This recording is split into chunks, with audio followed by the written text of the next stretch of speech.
the chairman of the occasion, the former Speaker of the Federal House of Representatives, Right Honorable Dimeji Bankole, the leadership, most respected, of the Supreme Council for Sharia in Nigeria, most respected scholars and imams, brothers and sisters in Islam, Assalamu alaikum wa rahmatullahi wa barakatuh. Mr. Chairman, let me start my presentation in an awkward way. I would want to begin my presentation with the conclusions. And I would want also to appeal to us that I will make my presentation straight away in English from the beginning to the end. And at the end, I would summarize it in Hausa, or Dr. Dukawa will more properly do the summary in Hausa. It all depends. Like I said, I will begin my presentation from the end. Mr. Chairman, sir, the LGBTQ or whatever evil or menace is an unprecedented, most monumental and most destructive sexual perversion, unprecedented in human history. In this regard, I would want to invite us to appreciate the universal appeal of the Quran in relation to the evil of the LGBTQ. What do I mean by that? You see, the LGBTQ, which I have just described as the most unprecedented sexual perversion in human history, the LGBTQ ordains truncation, not only truncation, but decimation and complete destruction of the human species. The birth control project created demographic crisis and demographic tragedy in Europe. You all know the history. But the LGBTQ will not only create demographic crisis or tragedy, the LGBTQ will quicken the complete destruction of the human species. It will truncate human procreation. And it is in this regard that I wish to invite us to appreciate the universal appeal of the Quran. And what do I mean by the universal appeal of the Quran? The universal appeal of the Quran means that the Quran is relevant for all times. And whenever any issue is being addressed, when a verse or some verses of the Quran are read, they would appeal to all. And everybody would hear as if those verses were never revealed before, and they are just being revealed to address the issue of the moment. That is what I mean by universal appeal. In the light of what I have said about the LGBTQ, please, I invite us to listen to a verse in Surah An-Nahl, where Allah says, وَاللَّهُ جَعَلَ لَكُم مِّنْ أَنفُسِكُمْ أَزْوَاجًا وَجَعَلَ لَكُم مِّنْ أَزْوَاجِكُمْ بَنِينَ وَحَفَدَةً وَرَزَقَكُم مِّنَ الطَّيِّبَاتِ أَفَبِالْبَاطِلِ يُؤْمِنُونَ وَبِنِعْمَةِ اللَّهِ هُمْ يَكْفُرُونَ. Allah says, and Allah had created for you from your own selves, your own spouses, your own wives, and from those wives He created for you children and grandchildren, and He enriched you of His bounties. Would you then believe in evil? Would you then believe in evil like the LGBTQ and be ungrateful to the bounties and to the favors and to the blessings of Allah subhanahu wa ta'ala?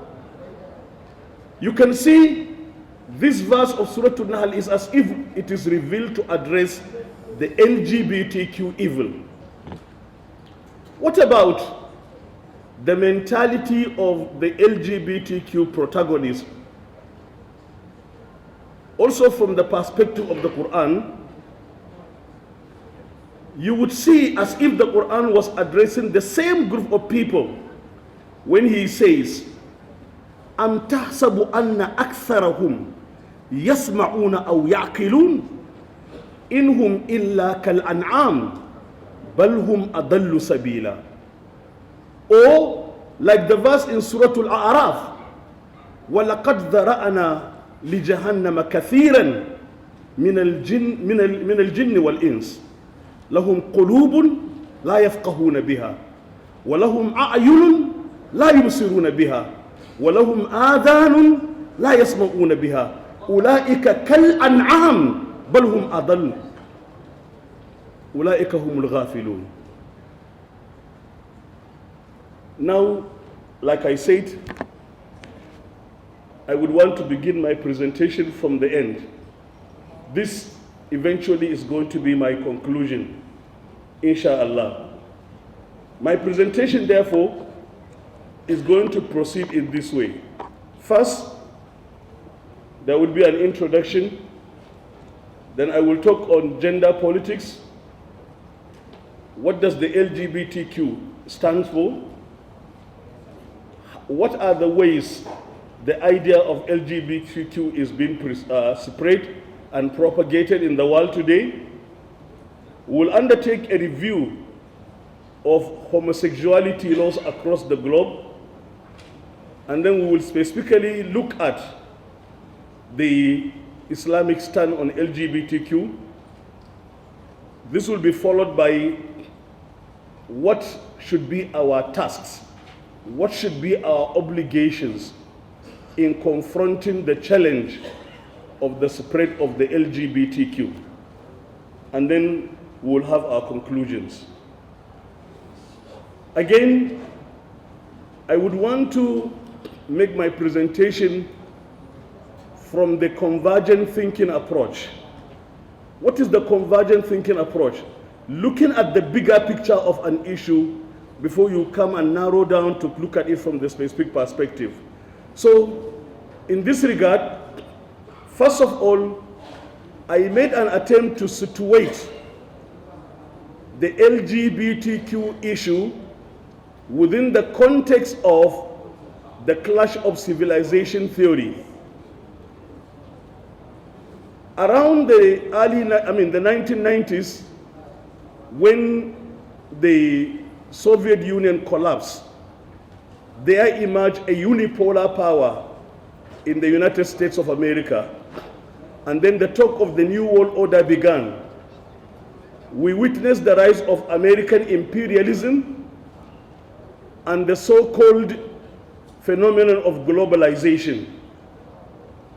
As it were, and as accepted by the West generally, America appears to be the epitome of Western civilization. So globalization, in essence, globalization is Americanization. Globalization as manifested in free market economy, liberal democracy and liberal culture. Liberal culture, the whole issue of LGBTQ is situated within the context of liberal democracy and liberal culture. freedom, that is the freedom in the liberal sense, and human rights also in the liberal sense. And then there emerge scholastic imperialism, or imperialism, scholarship as imperialism, where we witness the expressions of American triumphalism, from endism to the question of the clash of civilization. What is endism? Endism is when a Japanese American called Francis Fukuyama came up with the idea of the end of history. What does he mean by the end of history? What he means by the end of history is that Western civilization, as manifested in liberal democracy, which justifies all these evils that we are talking about, marks the end of civilization. It marks the end of history. That is the peak of arrogance and the peak of American imperialism, that no civilization will come and survive Western civilization. That human beings have reached the end of their development in whatever manifestation you may think. In politics, in economy, in military, in everything, in education, and in culture, human beings have reached the end of civilization, and that marks the end of history. What it means is that whether you believe the world shall come to an end or the world shall not come to an end, no civilization will survive Western civilization. You know, civilizations come and go. Civilizations come and go. So Francis Fukuyama is saying Western civilization has come to stay. No civilization, Western civilization will not go. Whether the world remains ad infinitum, Western civilization comes to stay. If the world is going to end, up to the end of the world, Western civilization shall survive to the end of the world. But Huntington, in a way, also expressing American imperialism, says that rather than saying Western civilization marks the end of history, what the world shall witness is a clash of civilization. And by clash of civilization, he means that Western values or Western civilization in its entirety, as epitomized by American liberalism, will be the dominant culture in the world. It will be the superior culture in the world. And globalization will accentuate, globalization will create cultural consciousness in many cultural communities, and it will create more identity consciousness. And in that regard, many communities and many historical communities will be struggling to retain their identity, to preserve their identity in the face of the Western dominant culture, and that is what will create clash of civilization. However, although he made reference to Indian civilization, to Confucian civilization, and to other civilizations, he was very specific in making the fact that Islam, of all the civilization that may clash with Western civilization, Islam is the only civilization that aspires to replace and to dislodge Western civilization. Islam, okay, I see.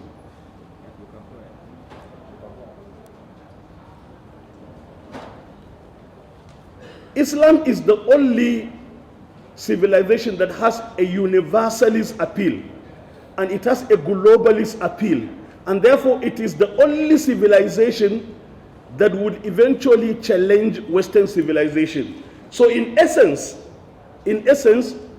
what Huntington was telling us is that at the end of it all, the clash of civilization will squarely be between Islam and Western civilization. And in this regard, the point I'm trying to make here is that, therefore, Therefore, although certain historical communities in the world today do oppose LGBTQ, but at the end of it all, it is Islam and Muslims that will squarely have to fight with the LGBTQ menace. And this sets the stage. I want us to appreciate the fact that we Muslims are the most challenged in this regard, and we are the ones that will eventually fight, whatever the case may be. We are the ones that will eventually fight the LGBTQ menace. We are the ones that have the resourcefulness, the religious and spiritual resourcefulness, the intellectual and historical resourcefulness, the cultural and civilizational resourcefulness to confront LGBTQ. And this is very clear. The Quran has told us, وَلَن تَرْضَى عَنْكَ الْيَهُودُ وَلَن نَّصَارَى حَتَّى تَتَّبِعَ مِلَّتَهُمْ. The Quran has also told us, وَلَا يَزَالُونَ يُقَاتِلُونَكُمْ حَتَّى يَرُدُّوكُمْ عَنْ دِينِكُمْ إِنِ اسْتَطَاعُوا. Now, having situated the issue within the context of class civilization, another broad perspective is we situate the LGBTQ issue within the context of gender politics. In this regard, Western culture, Western values and identities, and Western family values and Western sexual orientations are considered as intrinsically progressive, modern, and democratic, serving once more as evidence of Western cultural, political, and moral superiority, and therefore all other cultures must submit to the Western cultural, cultural values and cultural orientation. Therefore, our own thinking of sexuality, our own thinking of family values are low. They are inferior compared to the Western values of family and cultural values. And therefore, we must submit to those things. As Maudud and Ahmad say, the issue of sexuality then is in fact one of the most pivotal points of contention between secular liberals and mainstream practicing Muslims within Western multicultural societies and among Muslims themselves. It, together with the wider theme of sexual freedom, is central to the political hostility against Muslims in, for example, the Netherlands, where gay sociology professor Pim Fortuyn led a popular movement to restrict Muslim immigration because, according to him, the attitudes of Muslims were alleged to be threatening traditional Dutch sexual liberalism. So this is it. Therefore, the LGBTQ issue is going to be a clash between Muslim family values and Western liberal sexuality and family orientation. I'm just trying to make us appreciate the fact that the LGBTQ issue is not just about individual perversion. As we can see, the West in its entirety is attempting to coerce the entire world to accept LGBTQ. So unless we situate it within these broad perspectives, we may not appreciate the magnitude of the challenge that is facing us. We would think that it is just individual perverts here and there. It is more than that. It is a monumental civilizational and cultural warfare that we are confronting, and we must appreciate that. So what does the LGBTQ stand for? The LGBTQ stands for the following. L means lesbian, which usually refers to a woman who has a romantic and or sexual orientation towards women. Some non-binary people also identify with this term. Gay, used in some cultural settings to represent men who are attracted to men in a romantic erotic and or emotional sense. Bisexual means a person who experiences sexual, romantic, physical and or spiritual attraction to more than one gender, not necessarily at the same time, in the same way, or to the same degree. Transgender means a person whose sense of personal identity or gender does not correspond to the sex they were assigned at birth, or does not conform to gender stereotypes.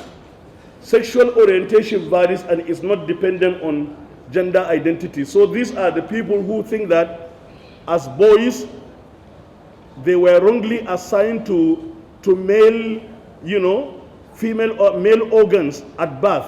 They should have been women, and they will go for surgery to transform themselves to women, or the vice versa. These are the transgenders. And then the queer, a multifaceted word that is used in different ways and means different things to different people. It may mean attraction to people of many genders. It may mean don't conform to cultural norms around gender and or sexuality. It means a general term referring to all non-heterosexual people. Some within the community, however, may feel the word has been hatefully used against them for too long and are reluctant to even embrace it. There is another Q that is normally not mentioned, and that is questioning.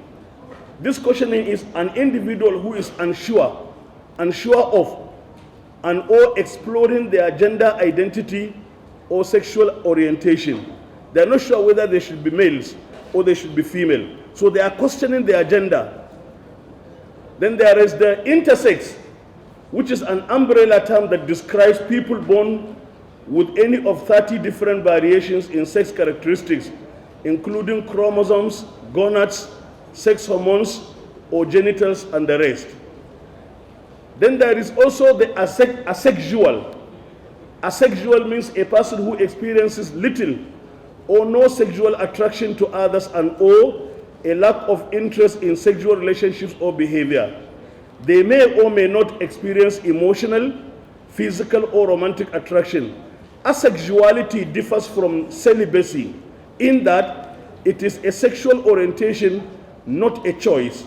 People who are asexual may call themselves ace. Now there are some philosophical backgrounds to this sexual liberalism. One of the philosophical foundations of this is the libertarian philosophy. The libertarian philosophy of John Stuart Mill.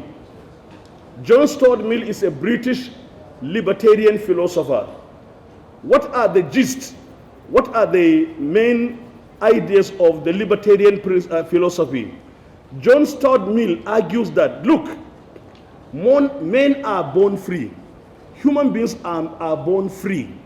It is the society that imposes, certain forms of thinking. That you are born, that nature brought you to this world naked.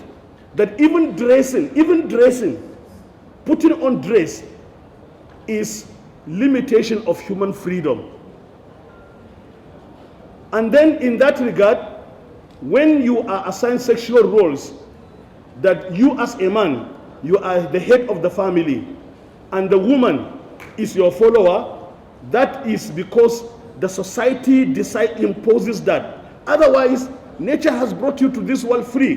Why should anybody limit your freedom? So what John Stuart Mill is saying is that if any person chooses to move out naked, without undress, completely undressed, why should the society frown at that if that is his or her own personal choice?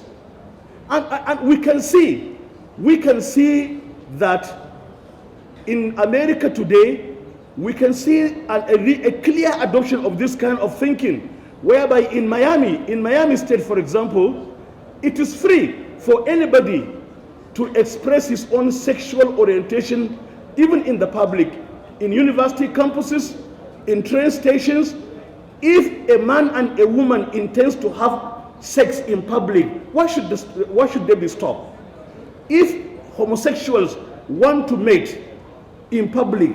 Why should they be stopped? In Miami, it is declared a free sex society, whereby people can have sex even in the open, and nobody should frown on them. This is in accordance to the libertarian philosophy of John Stuart Mill, and that people should be allowed to have unfettered freedom. That is why in Netherlands, for example, there is a day that is declared as the day of nudity parade, where people come out naked in their thousands, and they would start walking, for example, from the central area up to the airport or wherever, or from Bega to Asokoro. They will walk naked, men and women in their thousands, nudity parade. These are all as a result of this libertarian philosophy. Another thing that I would want to draw our attention to is the link between LGBT and atheism. LGBT and atheism. According to Marcus Abramovich, an atheist born in Jewish home, he mentioned two reasons why there is usually a direct connection between atheism, that is the rejection of God, the rejection of the existence of Allah, and LGBTQ. He says, atheists do not have any doctrine to follow or any holy book to tell them homosexuality is a sin or that they need to be put to death.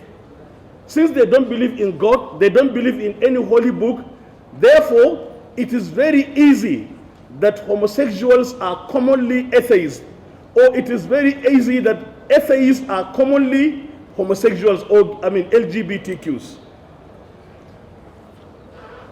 Now, a census report in the United States released by the official Office of the National Statistics says that overwhelming majority of LGBTQ people have no religion. And the statistics run as follows. 62% of all lesbians and gays say that they don't believe in any religion. 66% of bisexual say that they don't believe in any religion. 63% of LGB, that is those that are lesbians, gays, and bisexual, they don't believe in any religion. And 36% of transgender also don't believe in any religion. The Pew Research Center, now there is an implication why I try to draw our attention to this. I will say it at the end. The Pew Research Center report on atheism, the relationship between atheism and LGBTQ, recently released in this year 2024, it says that 94% of atheists say that, homosexuals should be accepted in the society. 94% of atheists say that homosexuals should be accepted in the society. Only 4% of atheists say that homosexuality should be discouraged. And 1% of atheists say that they don't know they don't care whether homosexuals should be accepted or not. 1%. But 94% of atheists say that homosexuality should be accepted. What about age distribution? Age distribution, in terms of age distribution, 18 to 29% 18 to 29 age bracket, youth, 18 to 29 age bracket in the US, 41% of them support homosexuality. 30 to 49 age, 36% accept homosexuality. 50 to 64 accept, 14% accept homosexuality. 65% and above, only 8% of 65% and above support homosexuality. What is the implication of that? You see, even in our society here, even in Muslim societies, atheism is spreading. And atheism is spreading among the youth. And therefore, that implies that it is very likely that LGBTQ may be easily acceptable among composition. In terms of gender, 67% of men in the United States say that LGBTQ should be accepted. So there are more men that accept LGBTQ than there are women, only 33%. In terms of racial or ethnic composition, 79% of whites say that they support LGBTQ. Only 5% of black population, 5% accept LGBTQ. Among the Asians, 7%, and among the Latinos, 9%. What about the link between feminism and LGBTQ? Is there a link between feminism and LGBTQ? Researchers have proven that there is a direct link between feminism and LGBTQ. Women that are feminists are more likely to be lesbians, because by feminism means that you don't subject yourself to the control of a man, and therefore in that regard you may wish to have a relationship with a fellow woman. So therefore most feminists support LGBTQ. Most feminists are more likely to become LGBT. I have a very local illustration. In a research report released by Al Jazeera 2018, which is titled Nigeria's Undercover Atheists 2018. Nigeria's Undercover Atheists. It was a research on atheists in Nigeria among the youth. There is a lady among those that were interviewed. There is a lady whose name is Jidda. From the name, she's a lady from one of the northern states. She said why she accepted atheism is because she realized that Islam didn't have Islam doesn't have her interest as a woman. And why? Because she said what she finds most disturbing is that Islam prevents premarital sex. Islam prevents premarital sex. And in that regard, Islam doesn't take care of her interest as a woman. She is a feminist and she is easily an atheist.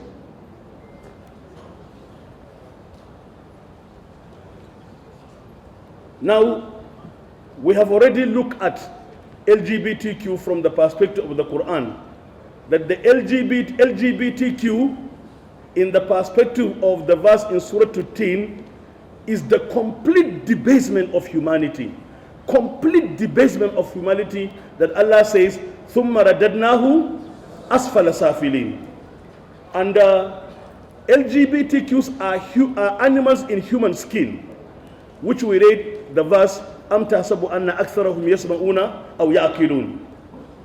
And then, why do the LGBTQ adopt the rainbow flag? Why do the LGBTQ adopt the rainbow flag? The rainbow flag, as you know, is a variety of colors, isn't it? So what the LGBTQ is saying is that nature cherishes diversity. Nature cherishes diversity, as is symbolized in the rainbow.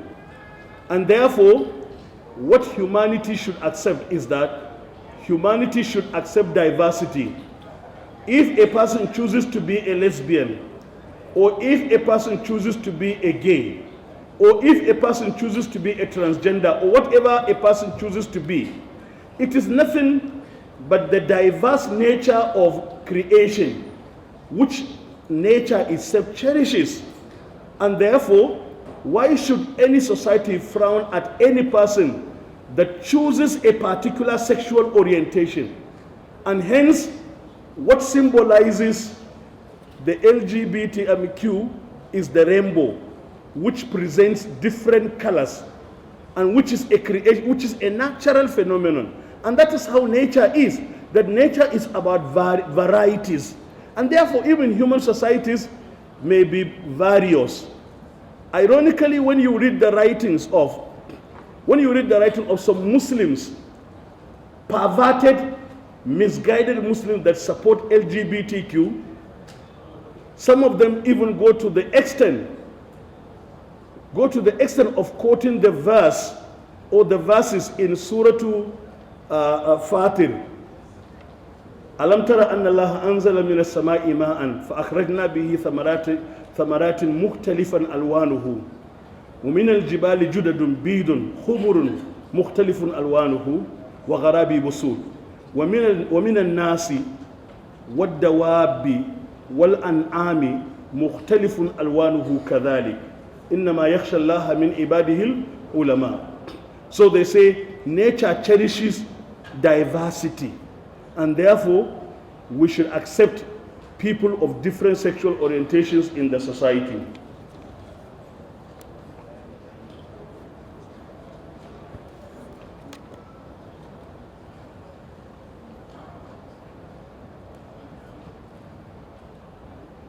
How are they spreading the idea of LGBTQ?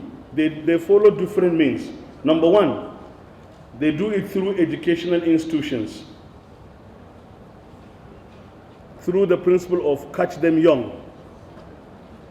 So books in schools like these ones that contain LGBTQ messages and LGBTQ hunches and LGBTQ ideas are now being spread in many countries. You see, in Nigeria, at some point, the House of Representatives of Nigeria had to advocate outright ban of educational materials that contain LGBTQ messages nationwide, as reported in the Tribune. Also, the Daily Post reported the same, resolution by the House of Reps. So books are now being spread to schools. And in the United States and other Western countries, such books have been accepted in many schools. And if your child, or if you say that you would not like your child to be subjected to those books, you may even be, sued for what? For violating the rights of your child. That your child should be free. And these are part of the rubbishes that will come to us when we accept the so-called Child Right Act.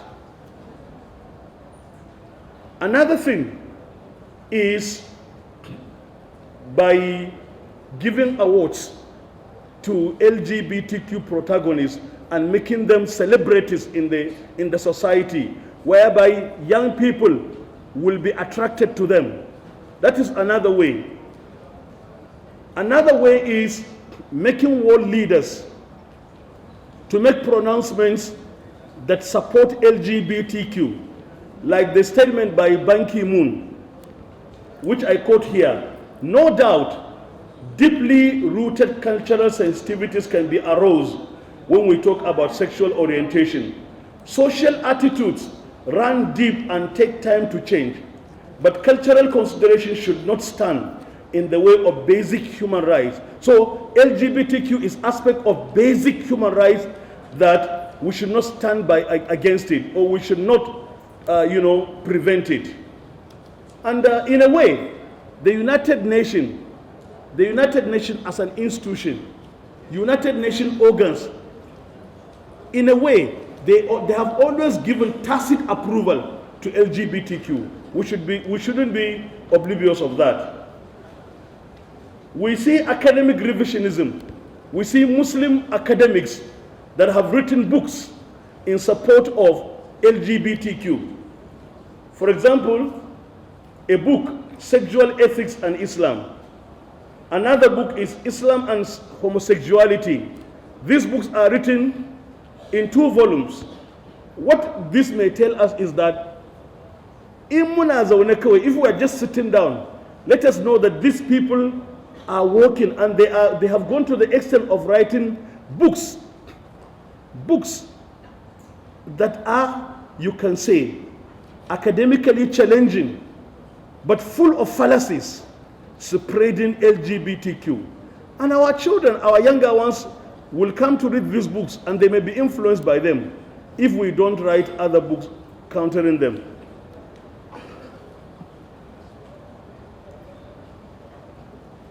Another way is to give a seeming public outcry. The media portrayal of protest, signifying that the LGBTQ are many in the world and they have gained ground and all this.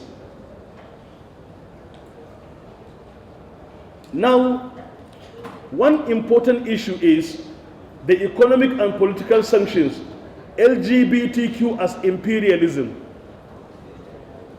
The metropolitan world, America and Europe in particular, are threatening other parts of the world, saying that if we don't accept LGBTQ, they will withdraw their aid. For example, Sony KUCI rights, ostensibly peeved by the refusal of 35 African, Caribbean, and Pacific countries, including Nigeria, to sign the controversial European Union's LGBTQ agreement. In November 15, the European Union assembled countries in the world, November 15th, to sign what they call European Union's LGBT agreement. And 35 countries, including Nigeria even refused to go. 35 countries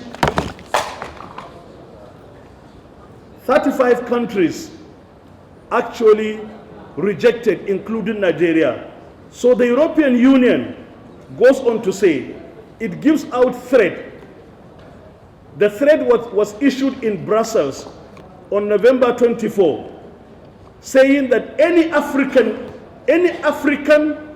Caribbean, or Pacific country failing to sign the LGBT agreement by January 1st, 2024, when the agreement is scheduled to come into force, will face dire consequences.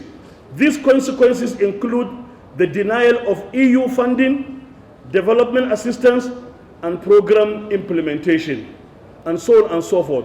You can see, if you situate it within what I said, the bigger picture, if you situate it within the context of clash of civilization or gender politics, you can really see the imperialist tendency about the issues involved around the LGBTQ. I've been told that my time is off, but let me just quickly make a presentation on what we should do. When we have the slides, we will see the overview I undertook of homosexuality laws around the globe, the countries that have permitted it and countries that have not, and so on and so forth. Now,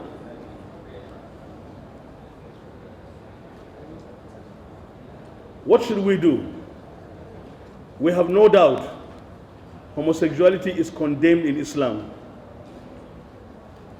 What should we do? Number one, we have to undertake mass and comprehensive sensitization, like what we are doing now. I congratulate the Supreme Council for Islamic for Sharia for being the first Islamic organization to bring a large assembly of Muslim scholars to address the LGBTQ question. And this is something that we must continue to do.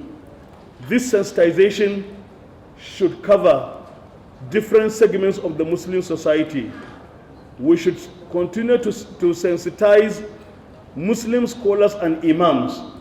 So we need to cascade this kind of lecture to the levels, to the state levels, to the local levels. We bring imams, we bring scholars and sensitize them about the threat of LGBTQ. You see, it is with us. In some of our states, there are different instances. If we think that it is not here, there are instances whereby police will go and impound, or the police will go and, undertake massive arrests of people, young people that are celebrating same-sex marriage, where lesbians sun yi aure da juna ana biki, or gays celebrating marriage between a boy and a boy. There are several instances of this in some of our states. So if we think that it is not here, it is here. And with the spread of atheism among our youth, and this atheism is spreading because of social media, then we have serious challenges to face in the future. The same thing should be done, sensitizing da'wah groups and da'wah organizations. We should sensitize parents also. We should find ways of sensitizing parents either through Friday khutbah and others. We should also sensitize professionals, especially medical doctors and health workers. We should sensitize lawyers also and other professionals. We should sensitize, more importantly, Muslim educators and teachers, because this thing is being propagated through education, through the school, much more than anything. So educators must be sensitized, teachers must be sensitized.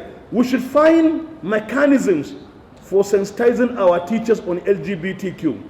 And you see, Mr. Chairman, the danger is that we have underfunded education in all our states. We have underfunded education, and these people are coming with all sorts of educational aids, and they come with all sorts of, hidden agenda.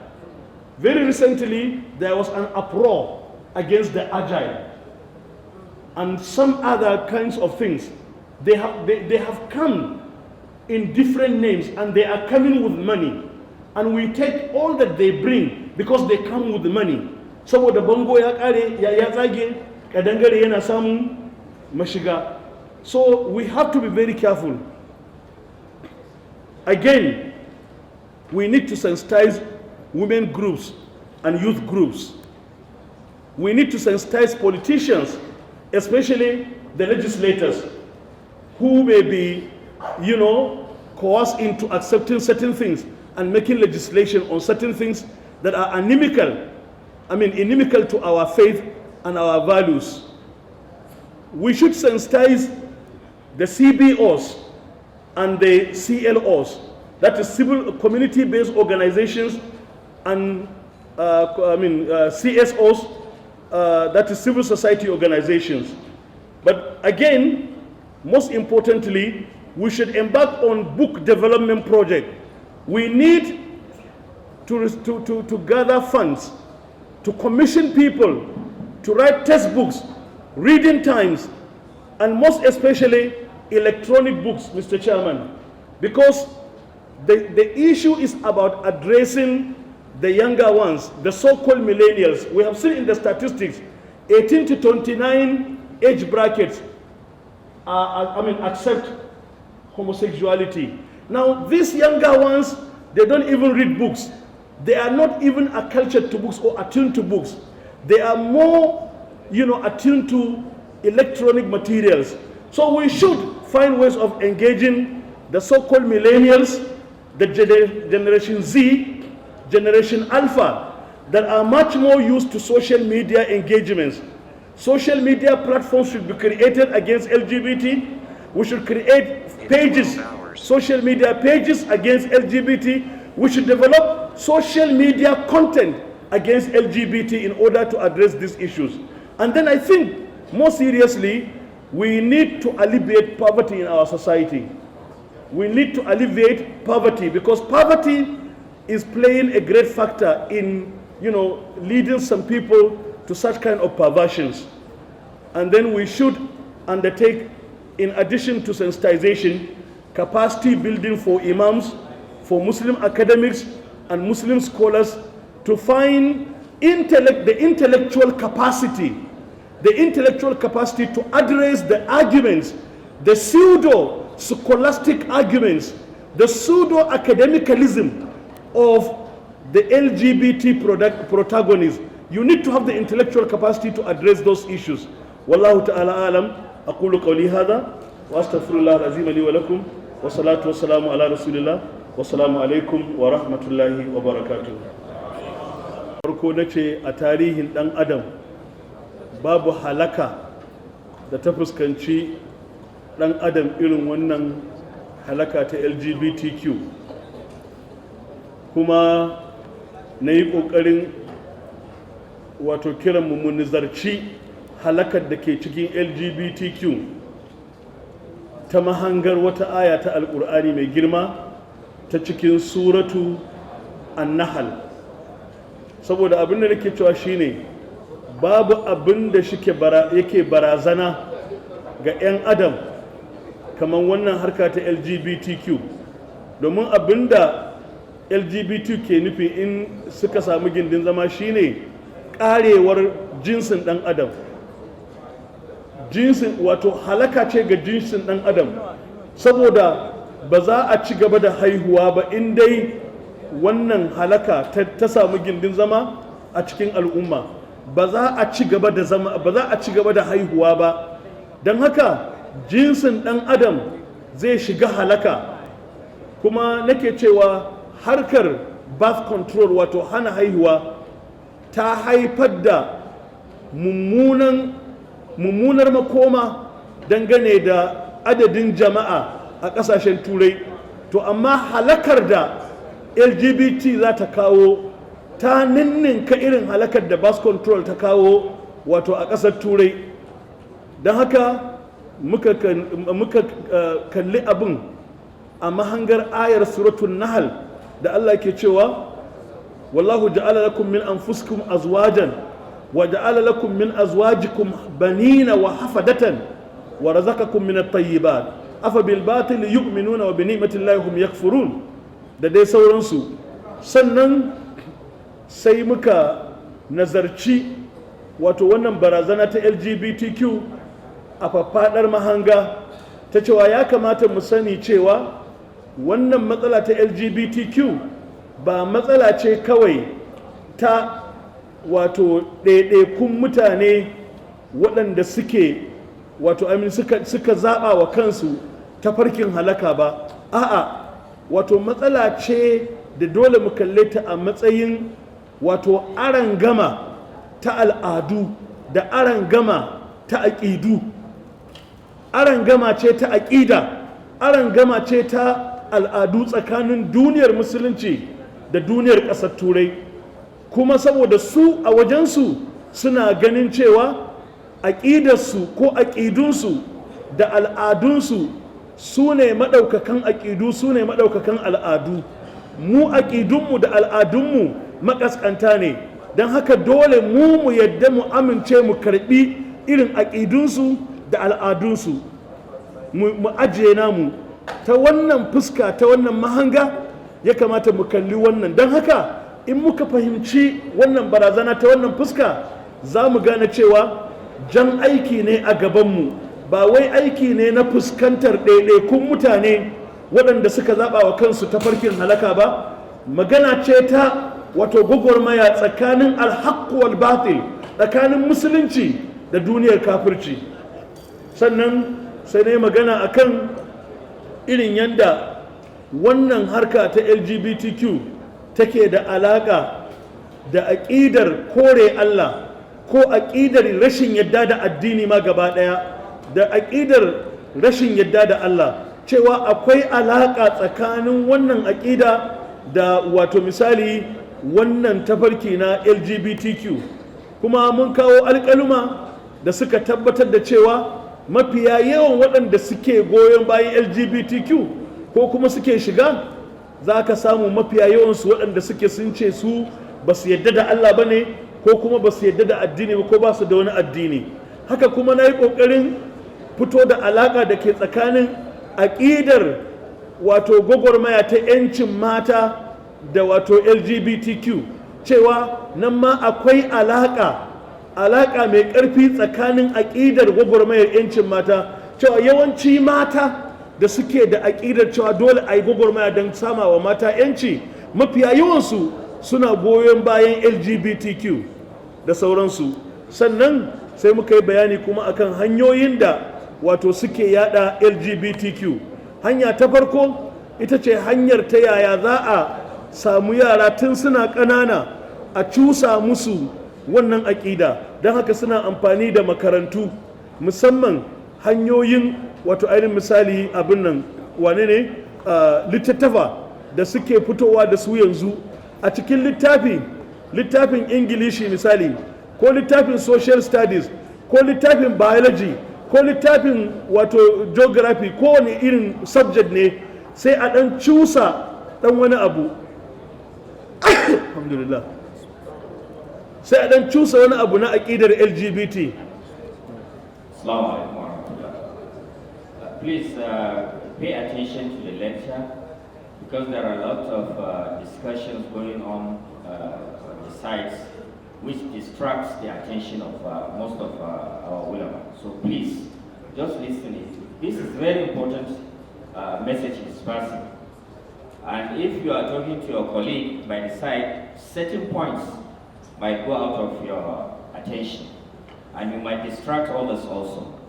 Da Allah a daina fira, a rage fira, a saurari abin da malam yake faɗa. Saboda firar da ake yi gaskiya yana ɗauke hankalin wasu, ba sa sauraron da ya ce, balantana ya yi amfani saboda abin barori da sauran wurare da za a isar da waɗannan saƙonni. In attention ɗinka ma'ana hankalinka baya ga shi malam da yake bayani, da wuya a iya fahimtar abin da ake. Don Allah a gyara. Assalamu alaikum. Kafin na yi magana akan hanyoyin da suke yadawa, na ɗan yi magana akan wato bajo ko alamar da suke amfani da ita wacce take alamta LGBTQ. Alamar da suke amfani da ita da take alamta LGBTQ ita ce alamar bakan gizo. Me yasa suka zaɓi bakan gizo a matsayin alama? Saboda bakan gizo ya ƙunshi kaloli da yawa, so suna cewa wato ɗabi'a, nature kenan, ɗabi'a ta ginu ne akan wato bambance-bambance. Ɗabi'a ba a bace kala ɗaya kawai ba. Don haka wato misali aƙida ta LGBTQ ko abin nan al'ada ta LGBTQ al'ada ce da ya kamata mu 'yan adam mu yadda cewa yadda ɗabi'a take haka ya kamata ma al'umman ɗan adam su kasance. In misali kai ka yadda da wanda da cewa alaƙa kamata ya yi ta kasance tsakanin ɗa namiji da ya mace ta hanyar aure kawai, to wanda ya ce shi kuma yana so wato ya yi alaƙa da namiji ɗan uwansa, ko matar da ta ce za ta yi alaƙa da mace 'yar uwarta, ko wanda ya ce shi da akuya zai yi alaƙa ko da jaka zai yi alaƙa, to a amince cewa fa shi fa haka yadda yake kenan. Da haka al'ummar ɗan adam ya kamata ta yadda cewa ai ɗabi'a ma ba ta yadda da cewa wai a tare a zame gaba ɗaya iri ɗaya a rikide iri ɗaya ba. Don haka suke amfani da alamar wannan bakan gizo. Kuma wani abin da zan yi tambihi a nan shine, wallahi mu lura hatta irin ababen wasa na yara da ake yi yanzu, irin su 'yan tsana da waye da sauransu, za ka ga waɗansu suna zuwa da irin wannan wato alamu ɗin. Za ka iya zuwa da kanka ka je ka sayo ma 'ya'yanka wannan ababen wasa ɗin, da duk abin da ka ga ya ɗauko alama ta wato bakan gizo a yanzu dai ka kauce masa, domin hanya ce ta yada wato ainihin misali aƙidar LGBTQ. So sannan suna amfani da hanyoyi daban-daban wanda na yi bayani a cikin lakcata. Suna amfani da ƙungiyoyi na siyasa kamar na duniya, suna amfani da manyan wato 'yan siyasan duniya, suna amfani da manyan shahararrun wato celebrity, wato shahararrun mawaka, ko shahararrun 'yan fim, ko shahararrun waɗansu dai taɓararrun mutane. Suna amfani da su waɗanda suke jan hankalin yara, to sukan yi amfani da su wajen yada aƙidar LGBTQ da sauransu. Daga nan sai kuma muka fada cikin bayani a game da yaya za mu fuskanci wannan barazana. Na ce hanya ta farko shine wayar da kan mutane, wayar da kan al'umma, kuma na ayyana rukunai daban-daban na al'umma wanda kowane rukuni ya kamata a shirya yadda za a faɗakar da shi a wayar da kansa. rukunin malamai da limamai, rukunin ƙungiyoyin da'awa, rukunin ƙwararru kamar wato likitoci da lauyoyi da malaman makaranta da masu harkar ilimi da sauransu, kowane rukuni. Kuma waɗanda suka fi muhimmanci a cikin waɗannan rukunai su ne malamai da limamai, musamman limaman juma'a. Wato abinan ba faɗakar da su ko kuma wato wayar da kansu kawai ba, a'a a zawwada su da wato ainihin misali ilimi na haƙiƙanin yadda wannan abu yake, da kuma irin wato ainihin misali arguments ɗinsu, wato irin yadda suke mujadala wajen tabbatar da manufarsu, liman ya sani da sauransu. Sannan kuma da kuma wato ainihin misali hatta academics namu, tunda yanzu suna rubuta littattafai wato na academics, suna publish littattafai wanda zaka ga wato misali a zahiri zaka ga wato kamar littattafai ne da aka yi su akan nazari na ilimi sosai. To don haka academics ɗinmu ma ya kamata wato misali a ce an zawwada su da ilimi akan wannan. Amma inda ya fi kamata mu ba da muhimmanci, shine harkar waɗannan abubuwa na social media, domin wannan aƙida da wannan al'ada ko a statistics wato alƙalman da muka gabatar hatta a America, inda nan ne abin ya samu gindin zama, hatta a America da sauran ƙasashen turai za mu ga cewa abin ya fi yaɗuwa a tsakanin yara masu tasowa da matasa. Su kuma waɗannan yara masu tasowa da matasa ba su saba da littafi ba. In fact, kar ka yi mamaki nan da shekara 10, hatta a ƙasashenmu nan da muke cewa ƙasashe ci baya, hatta a ƙasashenmu nan za ka ga cewa a makarantunmu duk da talauci da ake ciki, za ka ga cewa littattafai za su kauce, electronic kawai za a rika amfani da su. Wannan abu ya yi nisa a sauran ƙasashe. Don haka inda ya fi kamata mu ba da wato abin nan ɗinmu shine wajen fito da hanyoyin yakar wannan abu ta hanyar social media, musamman yadda za mu yi wato za mu yi content development, wato za mu rika tanada bayanai a ɗan takaitattun wato videos a abin nan a harkar social media ko a harkar media. Abin da suke cewa shine the video is the king, wato duk a cikin harkokin media yanzu babu abin da ya fi jan hankalin mutane kamar video. In kana so ka kama hankalin mutane ka yada wani abu, to abin da ya fi kamata ka ba da ƙarfi a kai shine video din kuma kar ya zama mai tsawo, kar ya wuce minti 2 in yayi tsawo. Da haka mu yi ƙoƙarin fito da irin wayannan abubuwa na fuskantar da bayanai, don wannan abin su ne yaran mu suke kalla. Wallahu ta'ala alam. Wassalamu alaikum wa rahmatullahi wa barakatuh.